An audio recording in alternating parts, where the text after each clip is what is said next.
All right, the next area that we're going to look at is Western folkways or Western culture. And part of this chapter, part of this lecture is going to be about the political movement that comes out of um, kind of a new Western culture, really farming culture, that has kind of bled its way through into what we associate with kind of liberal politics today. Okay, before we get going, though, I'm actually going to show you a map that has more to do. I probably pulled this up in class at some point. Has more to do with the last chapter, looking at Native American uh, reservations. So Oklahoma, which is supposed to be Indian territory, still has many Native American groups inside of its boundaries. The only pure reservation, these are the green ones, is the Osage reservation, right?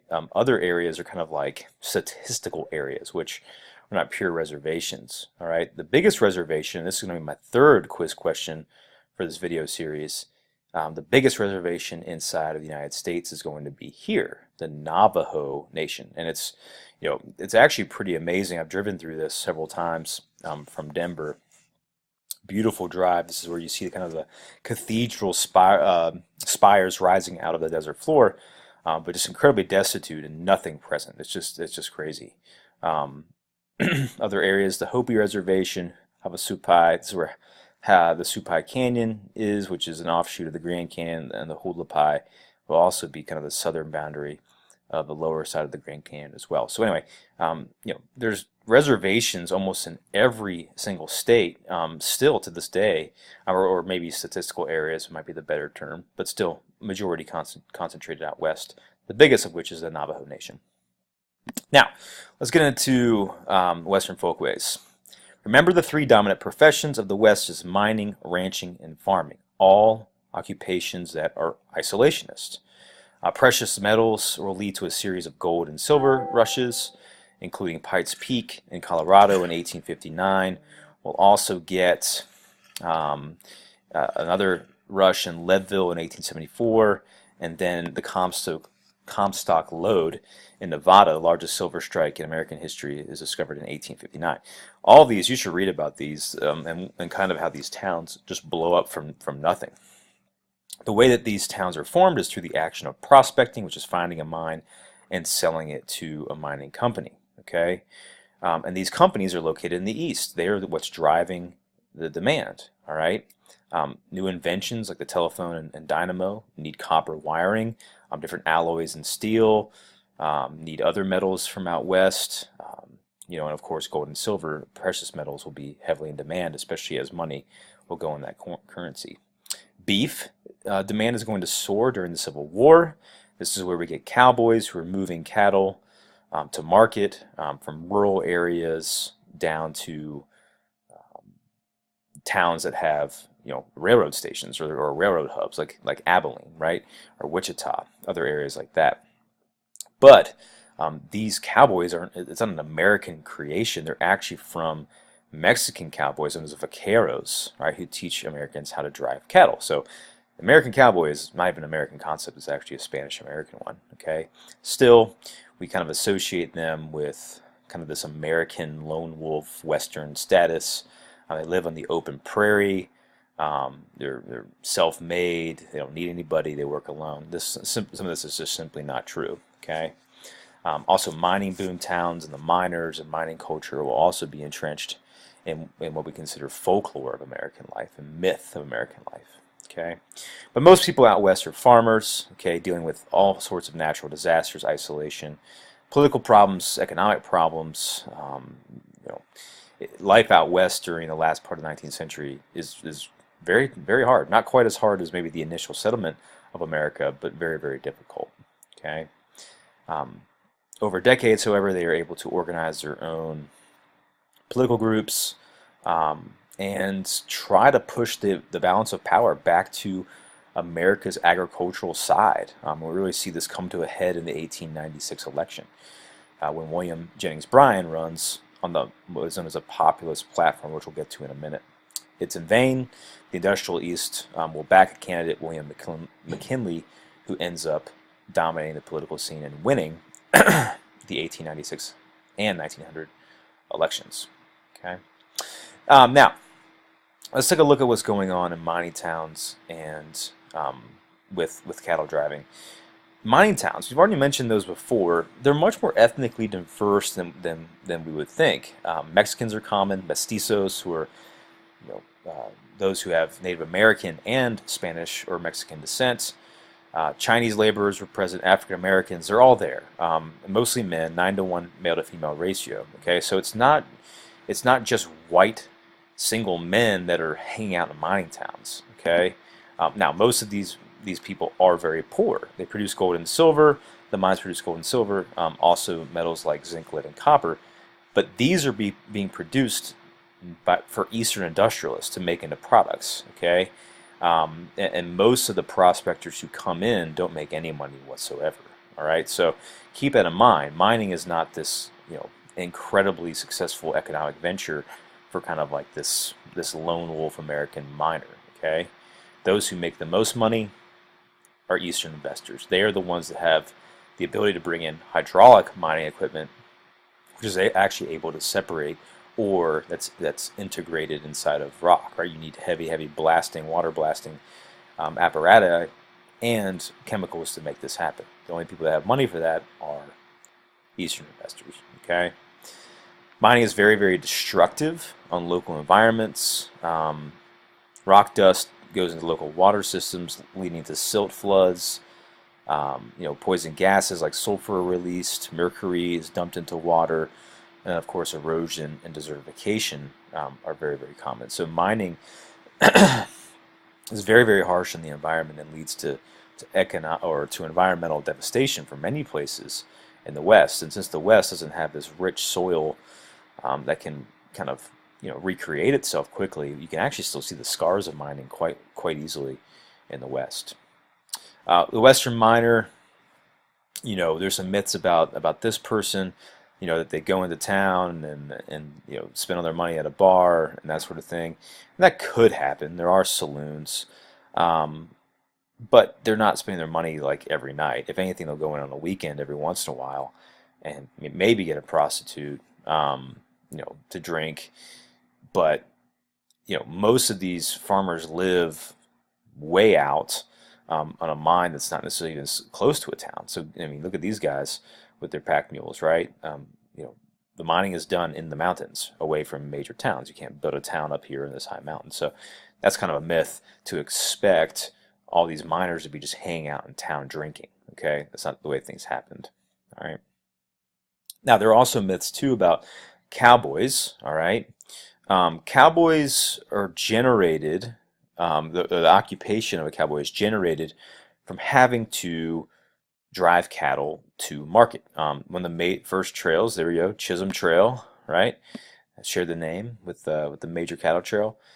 This was formed by a guy named Joseph McCoy, and it went from the interior of Texas to Abilene. And this trail was used to bring cattle about 1,500 miles to be sold and transported to the slaughterhouses in the American Midwest, like Chicago and other areas, right? And these trails are essential, and cowboys are essential for making sure that this meat meets the demand of those who are back east, which is the major population group, all right? There's all sorts of myths associated with this group of people, right? First myth is that Americans, are the ones that invented cattle raising. We didn't invent cattle raising. All right, Spanish Mexicans did. Another myth is that cowboys were skilled marksmen. They were not skilled marksmen. The idea that a cowboy is by themselves is also a myth. Cowboys hung out in groups. They needed to work together, right? And this is where we get the word of drovers, large groups of cowboys that drive cattle to market, right? And they fight against rustlers, those who are trying to steal cattle from them. Other truths, though, 1/4 of all cowboys were African Americans. That is true. So large percentage of cowboys are African American. The work is very difficult, 15-hour days or so. And one of the greatest fears was the stampede. One of the greatest fears was not, attacks from Native Americans at this point. Okay, so we want to make sure to keep those myths at bay as we talk through more of this stuff. Cowboy life is going to end pretty quickly. All of a sudden, in the 1870s, Railroads are being built at a furious pace. They reach cattle ranches, and cattle don't have to be driven to any sort of hub. They can just be fenced and barbed and kind of put out to small pastures instead of kind of grazing on the open prairie. Also, a very, very harsh winter in 1886 and 1887 killed cattle by the thousands, right? So it reorganized the cattle industry and made it more, I guess, factory-like instead of kind of driving cattle through giant ranches and open prairie to market. Now, let's talk about farmers, our last occupation. In 1862, the Homestead Act is passed, giving 160 acres to any family who lives on the land for 5 years and makes improvements. Or, if you didn't want to do that, you could buy the land for $1.25 an acre, which is insanely cheap. Now, this might seem as a great way to make money quickly. Well, what happens is it does drive people to settle out west, but it leads to huge amounts of overproduction. Okay, farming is going to be very, very hard to be a sustainable occupation as crop prices go down, down, and down, right? They have to purchase new equipment and borrow money in order to stay competitive and increase their crop yields. They're overcharged by railroads. They have harsh summers and cruel winters, droughts, insect blights, lack of political power. Communication difficulties and loneliness all are going to lead to severe hardships for farmers who are out west, right? And this is where they start kind of coming together. An organization known as the Grange, all right, comes together during this time period and passes a series of laws in 1874 to cap shipping rates and buy grain elevators, all right? This group also, which by the way is formed by Oliver Kelly, tries to address some of these problems. They sponsor dances, they want to regulate railroads, and they push, as a political entity, this new party known as the Populist Party. Okay, the Populist Party grows out of another party known as the Greenback Party.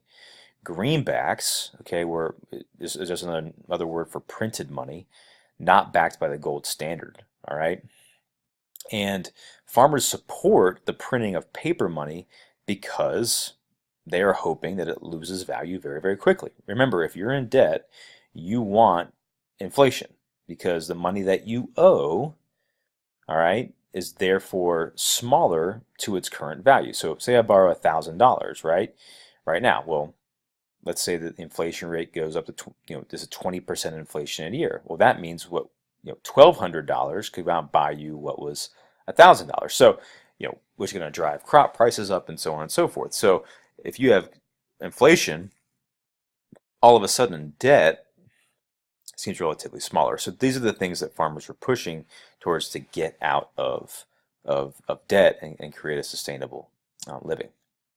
But it actually kind of spiraled into so much more from that. They push for, the Populist Party is going to push for a series of reforms known as initiative and referendum.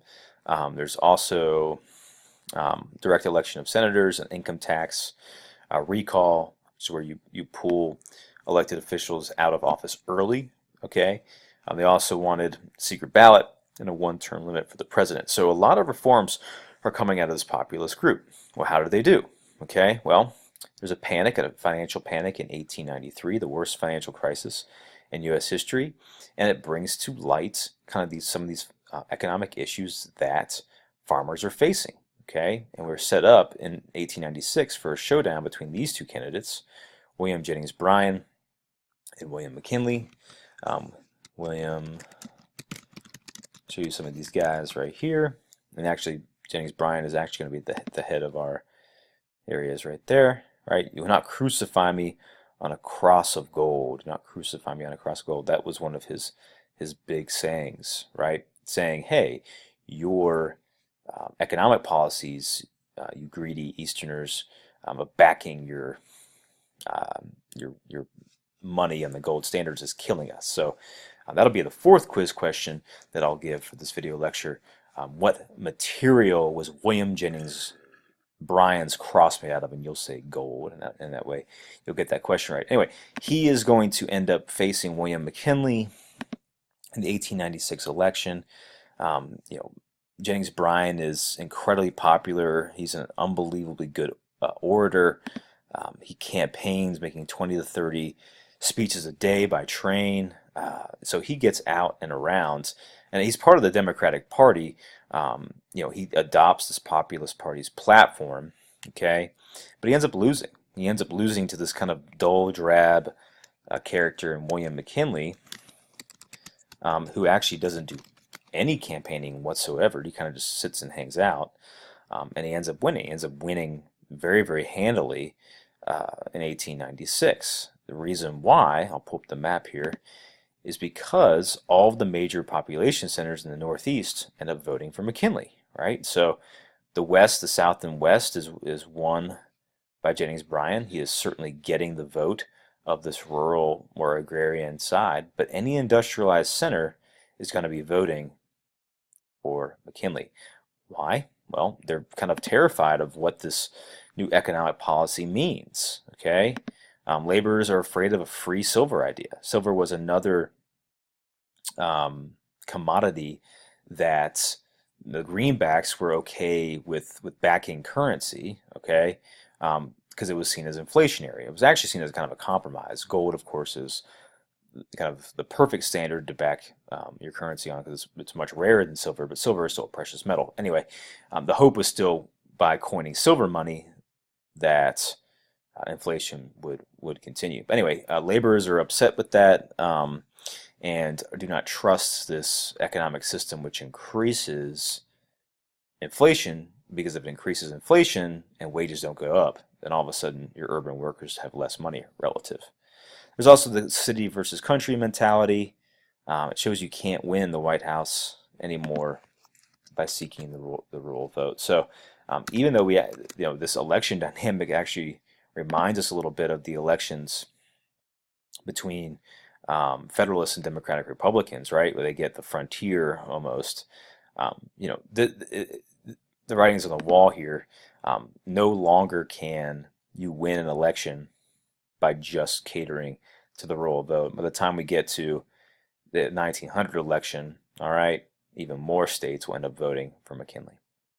All right, that's it for this chapter. Good luck on your questions and good luck on your in-class quiz. 4 questions, 2 from chapter 40, 2 from chapter 41. So if you need to go back and look at what those are, be sure to do so. It's a free quiz if you watch the video. Thanks.